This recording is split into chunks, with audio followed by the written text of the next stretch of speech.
2024년 5월 14일 화요일 성 마티아 사도 축일.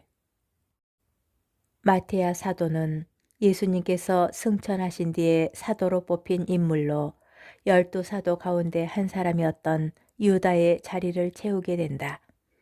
그는 예수님의 공생활 초기부터 다른 제자들과 함께 예수님을 따라다니며 가르침을 받고 예수님의 순환과 죽음, 부활, 그리고 승천까지 목격한 이로 예수님의 72 제자 가운데 하나로 보고 있다. 마티아 사도의 활동과 죽음에 관하여 확실하게 알려지지는 않았으나 예루살렘에서 선교 활동을 펼친 데 이어 이방인 지역, 특히 에티오피아에서 선교하였다고 전하여 온다. 제1독서 사도행전의 말씀입니다. 그 무렵 베드로가 형제들 한가운데에 서서 말하였다. 그 자리에는 120명가량 되는 무리가 모여 있었다. 형제 여러분, 예수님을 붙잡은 자들의 앞잡이가 된 유다에 관해서는 성령께서 다윗의 입을 통하여 예언하신 성경 말씀이 이루어져야 했습니다. 유다는 우리 가운데 한 사람으로서 우리와 함께 이 직무를 받았습니다. 사실 시편에 그의 처소가 황폐해지고 그 안에 사는 자 없게 하소서, 또 그의 직책을 다른 이가 넘겨받게 하소서라고 기록되어 있습니다. 그러므로 주 예수님께서 우리와 함께 지내시는 동안 줄곧 우리와 동행한 이들 가운데에서 곧 요한이 세례를 주던 때부터 시작하여 예수님께서 우리를 떠나 승천하신 날까지 그렇게 한 이들 가운데에서 한 사람이 우리와 함께 예수님 부활의 증인이 되어야 합니다. 그래서 그들은 바르사바스라고도 하고 유스투스라는 별명도 지닌 요셉과 마티아 두 사람을 앞에 세우고 이렇게 기도하였다. 모든 사람의 마음을 아시는 주님, 이 둘 가운데에서 주님께서 뽑으신 한 사람을 가르치시어 유다가 제 갈 곳으로 가려고 내버린 이 직무, 곧 사도직의 자리를 넘겨받게 해 주십시오. 그러고 나서 그들에게 제비를 뽑게 하니 마티아가 뽑혀 그가 11사도와 함께 사도가 되었다. 주님의 말씀입니다. 복음, 요한복음 15장 9절에서 17절의 말씀입니다. 그때 예수님께서 제자들에게 말씀하셨다. 아버지께서 나를 사랑하신 것처럼 나도 너희를 사랑하였다. 너희는 내 사랑 안에 머물러라.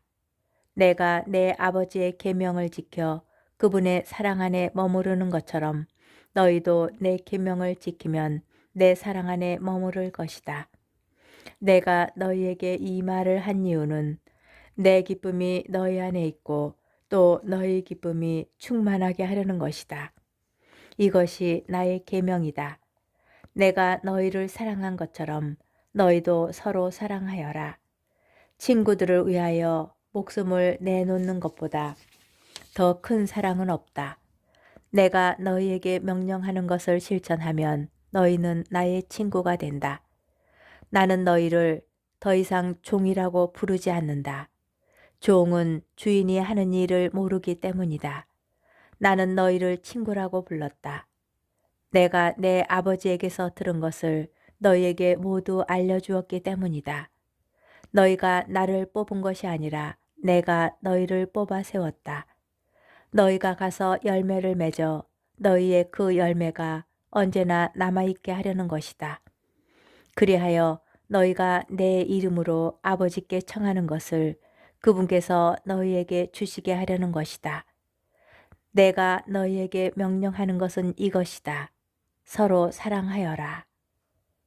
주님의 말씀입니다.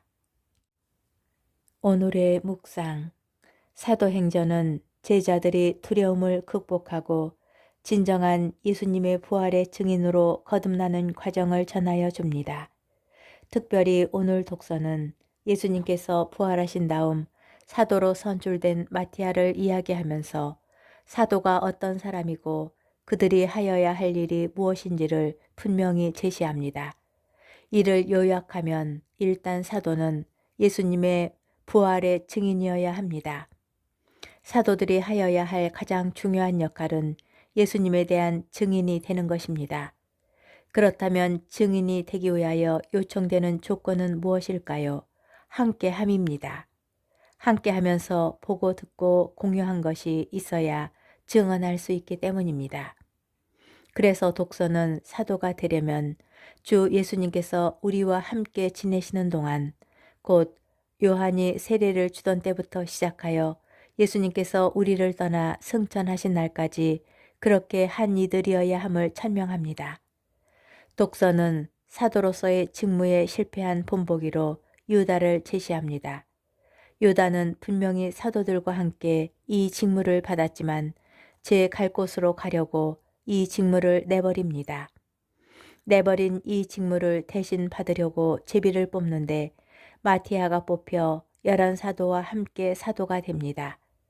독서는 사도를 선발한 방식이 제비 뽑기였다고 전하지만 복음은 이러한 선택이 단순한 요행이나 우연이 아니라 하나님의 뜻과 의지의 구현임을 분명히 합니다.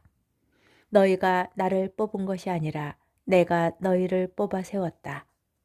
곧 마티아의 선발은 제비 뽑기라는 단순하고 가벼운 듯한 방식으로 이루어지지만 사실 그 안에는 하느님의 단호한 의지와 계획이 들어있던 것입니다. 아무리 찰나의 우연이라 하더라도 하느님의 일은 모든 면에서 섬세합니다. 제비뽑기로 뽑혔어도 그 안에는 뽑힌 사람이나 뽑은 사람이 모두 감당하고 받아들여야 할 거대한 하느님의 질서와 섭리가 들어있던 것입니다.